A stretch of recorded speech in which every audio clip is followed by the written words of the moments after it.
Welcome back to our channel. Today, we are going to explore the common antibiotic resistance mechanisms in bacteria. How bacteria resist antibiotics. There are two main ways for bacteria to withstand the effects of an antibiotic. 1. Stopping the antibiotic from reaching its target. 2. Modifying or bypassing the target of the antibiotic. Bacteria can stop the antibiotic from reaching its target by any one of the following mechanisms. 1. Using efflux pumps. 2. Decreasing the permeability of antibiotics. 3. Destroying the antibiotic. Bacteria can modifying or bypassing the target of the antibiotic. 1. Camouflage the target. 2. Express alternative proteins. 3. Reprogram the target. First, we're going to see how bacteria develop resistance to antibiotics using efflux pumps.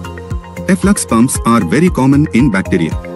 They transport antibiotics out from the bacterium, thereby lowering the antibiotic concentration inside the bacterial cell.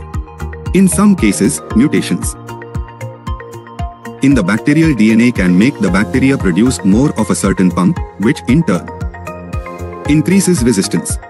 Examples: Escherichia coli and the Acraptolc efflux pump, Pseudomonas aeruginosa and the Mexaboperm efflux pump. These pumps are capable of expelling a wide range of antibiotics from the cell, contributing to the bacterium's resistance to these drugs. Decreasing permeability. Certain changes in the bacterial membrane make it more difficult for antibiotics to pass through, resulting in less of the antibiotic being able to enter the bacteria. Example: in 2015, some Klebsiella pneumoniae bacteria became resistant to ceftazidime, avibactam, by changing their membrane to make it harder for the antibiotic to enter the bacteria. Destroying the antibiotic. Some bacterial enzymes can inactivate antibiotics. One example is beta-lactamase, which destroys the active component of penicillins. Example: extended spectrum beta-lactamases. Enzymes from bacteria like E. coli and Klebsiella pneumoniae break down important antibiotics, making infections hard to treat. Next, we're going to see how bacteria modifying or bypassing the target of the antibiotic. Camouflage the target. This means hiding the target so it's hard for the antibiotic to see. Changes in the composition or structure of the target in the bacterium, resulting from mutations in the bacterial DNA, can stop the antibiotic from interacting with the target. Alternatively, the bacteria can add different chemical groups to the target structure, shielding it from the antibiotic. Express alternative proteins. Some bacteria can produce alternative proteins that can be used instead of the ones inhibited by the antibiotic.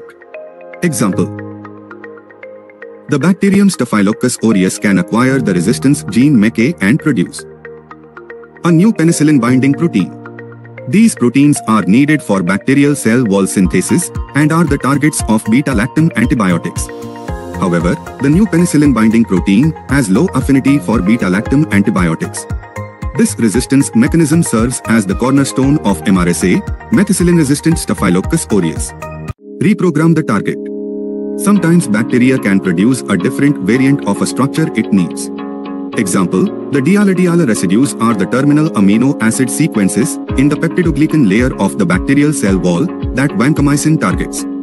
However, when bacteria become resistant, they replace these diala residues with dialadilac residues, which have a lower affinity for vancomycin, thus reducing its effectiveness.